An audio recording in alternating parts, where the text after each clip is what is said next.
Hello everybody, Prowl here. We're in the Minecraft Bedrock Guide 1.21 edition, and today I'm going to go over with you all of the top things that your starter base needs to make you successful in the early game of Minecraft. Almost all of these things we already have here, so I'm going to review all of those with you.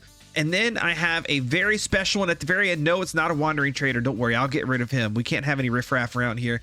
I have a very important one. Okay, you know what? Just get out of my shot, dude. Go away. Yeah, you better run. But anyway, I have a very special one to share with you at the very end, so don't go anywhere, because to me, it's probably the most useful one out of all of them. So let's go ahead and get started with number one. So the first thing that every starter base needs is good lighting and a shelter to keep you safe. Now, my shelter here is probably more open than you may want, but a small house or something with closed off walls and a door would be perfect. Beyond that, torches are your best friend. Be sure to light up your base area, any trails or paths that you use frequently, and a wide area around all of that with torches to keep mobs from spawning in case you can't or don't sleep, and to keep mobs from spawning in close to you. Next are the bare essentials. You'll need a bed so you can sleep the night away, keeping mobs from spawning in and allowing you to build up in the early game in peace. Next, you'll be keeping a lot of things in the early game that you're going to want to keep. So set up a large enough storage area to allow you to organize these things in broad categories like stone blocks, wood blocks, food, ores, mob drops, etc. Doing this will allow you to keep your storage somewhat organized early and just make it easier to find things rather than just throwing everything in chests and not having any idea of where anything may be. And then lastly, of course, you need to have a crafting table at your base to craft all of those different blocks and items that you're going to need to progress through the game early. From there, you're going to need a way to feed yourself. Having a good and large area to grow crops is important, as those crops can either feed you directly, like cooking potatoes into baked potatoes, or growing many different crops to feed animals. And speaking of animals, you'll want those at your base too, whether it's cows like I have here, or pigs or sheep or other animals. Cows make for a great food source, so you can take wheat that you grow from the crop farm that you have, breed the cows, and then kill them for steak, which is probably the best food source in the game, and also get leather, which is useful for other things like making books and item frames and other things as you progress through the game. Also, every good starter base needs a proper mine entrance. An easy way to get early game materials like ores is to get yourself a multi-level mine to get various different ores at various different levels of your world. Whether that be stone levels where you can find coal, iron, and copper, or deep slate levels where you can find lapis, redstone, gold, and those precious diamonds, you'll want an official mining area to get these things. And to help keep yourself organized, I also recommend you have a storage area at each level of your mine so you can keep hold of the stone and deep slate and all of the ores that you find on site to make mining that much easier on yourself as you go through. And now here's something that we haven't talked much about yet this season, and that's the Nether and Nether portals. We will do our first official trip to the Nether soon, but a Nether portal is an important part of your starter base, so you can access all the great things there like quartz, ancient debris, and more. Another thing your starter base will definitely need is some sort of way to get early game XP.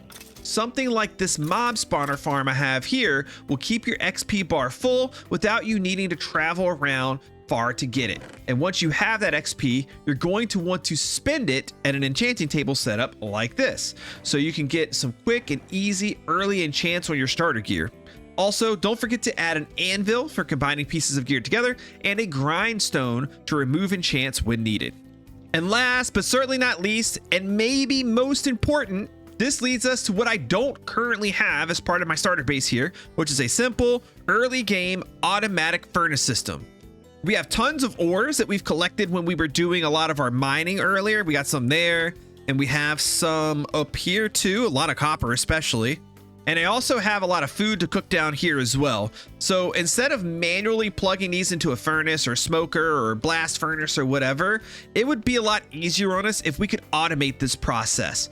Now we're going to do bigger, fancier, crazier auto smelters later, and we're really going to have a few phases of auto smelter that we go through, and this is going to be phase one, which is setting up a simple, small, probably 4 furnace automatic smelter that's going to require almost no knowledge of redstone or anything like that. You're just going to have a few basic supplies, which we're going to gather right now. And of those supplies, ironically, some of those is going to be iron, which I don't have a lot of. I might have I might have what I need down at my mob farm. We'll go over and get that in a second. I'm gonna need some cobble, and we're gonna need some wood to make some chests. We'll just grab the spruce, should be good. And I think supply wise, that might be all we need. There might be a couple of little things that we'll get. Let me go see if I can find that iron now, so we can make some hoppers, and then you guys will see here shortly exactly what we're getting going. Okay, so I've crafted up everything I think we need to do our furnaces. We have 4 furnaces. We have 16 hoppers. I don't know if that's enough or not. We'll find out soon. And I have 13 chests here. Also, I'm pretty sure that'll be enough, but we'll see. And I think I've decided where I want my furnace system to go. I think I'm going to plug it in like right here. So let's go over all these components as we use them. So first of all, we're going to place our furnace down. There's 3 different types of furnaces. There's a regular furnace, there's a blast furnace, and there's a smoker. So I could use smokers here to cook foods faster. I could use blast furnaces here to smelt ores down quicker, or I can use regular furnaces to just make input super easy, and I can put everything into the same like input chest that we're going to put somewhere up here, and it just all goes into the same furnaces. I think that's the route that we're going to go here. Although if I wanted to, let's say I know I'm going to smelt a whole bunch of ores, I could just break these furnaces and put blast furnaces down and then smelt my ores a lot faster. So you can kind of do this however you want. Now, we're going to break some space down here, and we're going to put our storage chest for everything that we smelt, because the bottom of the furnace is where, when you hook a hopper up to it, all of the items come out and go into the chest. Oh gosh. Can I put something right here to stop that? Yes, I can. Okay. So the way the hopper works is I'm going to hold down the crouch button and click on the back of the chest. It is facing into the chest, and there is a furnace on top of that. What happens is when something is done smelting and it moves to this slot right here, at that point the hopper can take it out of that slot, and since it's pointed into the chest, it moves it into the chest. And then we can point this hopper into that hopper or into the chest. It wouldn't matter. Either way is fine. And let me, just for the sake of being neat, let me clear up these spaces back here. We're going to hold down the crouch button and face a hopper into this. Hold down the crouch button and face a hopper into this. Now, all of the hoppers eventually lead to this hopper right here, which leads into this chest. That's our storage all the way done. We don't need anything else for storage. Now, I'm going to break in back here because we need to get to our next set of spots on our furnace that's important, the top. We're going to hold down the crouch button and click on each one of those. Now, these hoppers are facing down into the furnace. They will fill this slot when they're at the top of the furnace, which is the slot of our smelted items. This is where we'll put our raw iron, our food, whatever we're smelting will go there. Now, I want to be able to evenly distribute, evenly put in everything into the same area, the same chest, the same, I want one input, I guess is what I'm trying to say. So we could do this a lot of different ways. I'm trying to think of how I think it would just make sense if I click up here. Since I'm not clicking the back part there, it'll just default to facing the spout down. Same for this right here. And then I can break these and I can put another double chest right here. So what'll happen is whenever I put things in this chest, both of these hoppers will pull from the chest at the same time and put stuff into these chests. And then both of these hoppers will pull stuff from this chest at the same time, and they will put it into the furnaces. So I can put a stack of items in here. Let's just say I'm going to put 4 cobblestone in here right now. What will happen is that cobblestone will make its way through. It'll go to here. 2 will go to this side. 2 will go to this side. 1 will go to this. Oh, yeah, there we go. 1 will go to this. 1 will go to this. 1 will go to this. And 1 will go to that. So perfect. It splits it 100% evenly for us, which is really, really nice to have happen. We could do the same thing back here. These back inputs right here, those are the fuel. This is where our coal is going to go. Coal's going to be what we use for fuel right now. So I'm going to break myself in here just so I can get back here. And we're going to do the same thing back here. I'm going to put a double chest,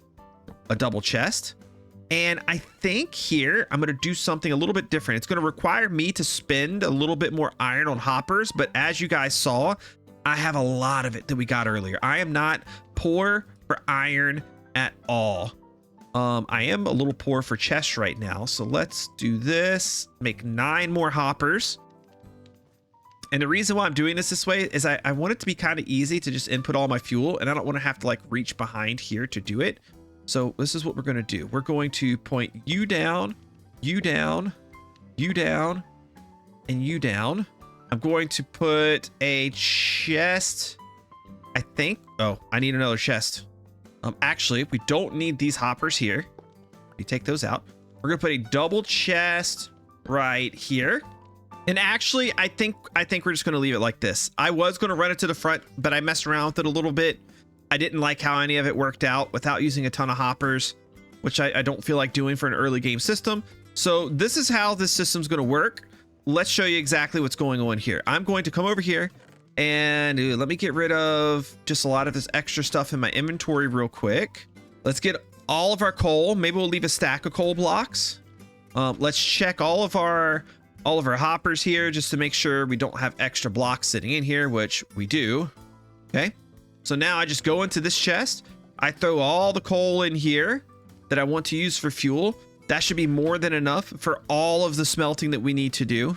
Put my extra back in here. Now we're going to get out everything that we want to actually smelt.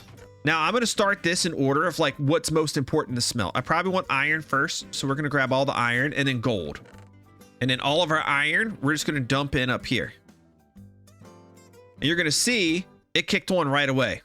So now we have 4 smelters smelting iron for us, and we don't have to do anything. Whenever we're close enough to this for it to be loaded, if you're playing on a simulation distance 4 world, that means being within 4 chunks of the smelter system. Or me, I'm playing on simulation distance 12. I can be up to 12 chunks away. It's pretty long ways. This thing is going to continually sit here and work. And then now the next thing I think I want to do is probably the meat, just so I can have some extra food. And then last but not least, even though we don't need copper right now, it'll be nice to have it already smelted. That way, if we decide we need it for a particular build, we already have the copper ready to go. And well, this thing is well underway now. It's still going to take a little while for this stuff to smelt down. I should probably change these to blast furnaces, but I did load some food in here. Maybe if I take the food out of it, I don't know. I'll think about it a little bit, but blast furnaces will make this literally go 2 times faster. So it's probably a good idea for me to do that. I think I'm going to end up doing it. But as you can see, like this thing is loading up right now. We still have a ton in here that needs to sort through, but we're starting to get results. And now I just need to simply AFK here, or maybe do some work around the base, or even go down and go mining. I think I could probably at least load a decent amount at a time while mining, and then come back up and everything will be fully smelted. Although this chest is not big enough to hold everything, so at some point it will back up if I don't come and empty out this double chest. I could add more storage below it if I want to, but I don't think it's going to be necessary. I'll just empty the chest out after a while and then let it keep running again.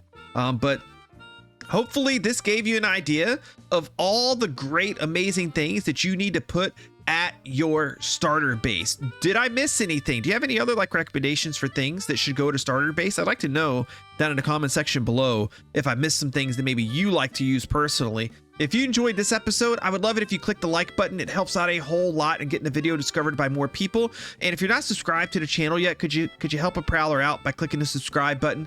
It'd really be nice. I appreciate you guys hanging out for this one. I got some big things happening in some upcoming episodes, so make sure that you tune in for those. And I'll see you next time. Bye-bye.